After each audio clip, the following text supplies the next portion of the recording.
Lions TV, transfer, deadline day, finally we signed someone. I was going to say I didn't think we was the later it got, but let's be honest, we all knew George Evans was coming to the club.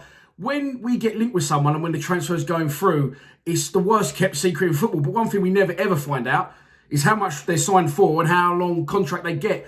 So, the 26-year-old has signed for an undisclosed fee and has a long-term contract, so make of that what you will. But he comes from good pedigree. He done 10 years as a youth team player between 2003 and 2013 at Manchester City before coming a pro for another 3 years. However, he never kicked a ball and spent times out on loan at Scunthorpe, Walsall and Crewe Alexandra. In 2016, he made the move away from the Etihad to get first team football. He signed for Reading. He spent 2 years at Reading, playing 59 games, only scoring 3 goals. So across 3 seasons, that's a bit of about a season and a half games. I don't know if he's injured at points or he is a utility player. He can play central midfield and he can play in the back line. So that can sometimes hamper a player in their career, I feel. If you're a bit of a utility man, you haven't got a nailed on position, then you can get sort of thrown in here, there and everywhere. And as a result, getting starts for your club can be affected. After 2 years at Reading, he moved on in 2018 to Derby County. And he hasn't played a lot for Derby over that time, I'll be honest. 28 games, 0 goals in nearly 3 years at the club. I'm not going to put a negative spin on this deal because I honestly think now Gary Rowett is getting to grips with what a Millwall player is.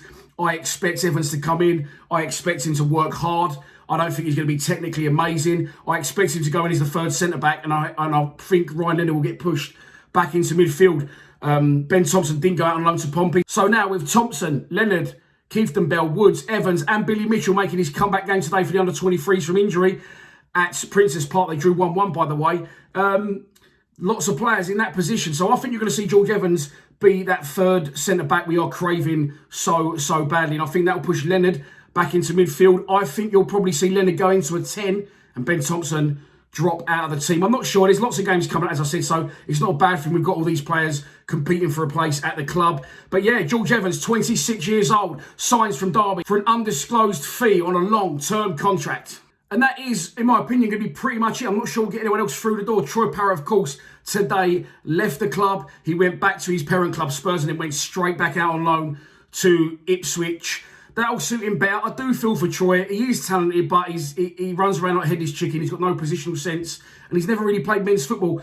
I do feel sorry for him, and I think myself and a lot of you were naive, and even maybe the club were, that we thought he was going to bring in a young boy that has never played football of any level, really, other than youth football or in Ireland, and set the world alight with 20 goals a season. It's just not going to happen. So all the best to Troy, who moves on. And as I said, I'm sure he'll be a great player in years to come, but I don't think that's ever going to be as a centre forward, not unless he wants to stay central in his position and stay up front. But listen, he's gone. He's out the door. I'm not sure we'll get anyone else in, but it's definitely freed up some budget. So that is your lot for this transfer news. As I said, I don't think you'll see me again tonight. I think that will be the only deal of the day as far as Millwall and Gary Rowett are concerned. Will he go straight into the team tomorrow? Only time will tell. I don't know how fit he is or how many games he's been playing for Derby. Obviously not a fucking lot. So I doubt you'll see him start tomorrow, although Keithton Bell got thrown straight in. But Keithton Bell has been playing regularly for Birmingham. So let's see tomorrow. I'll be live streaming from 5:30 p.m. as it's a 6 p.m. kickoff at home to league leaders Norwich. I'll see you tomorrow. Please subscribe to Lions TV. Come on, you Lions.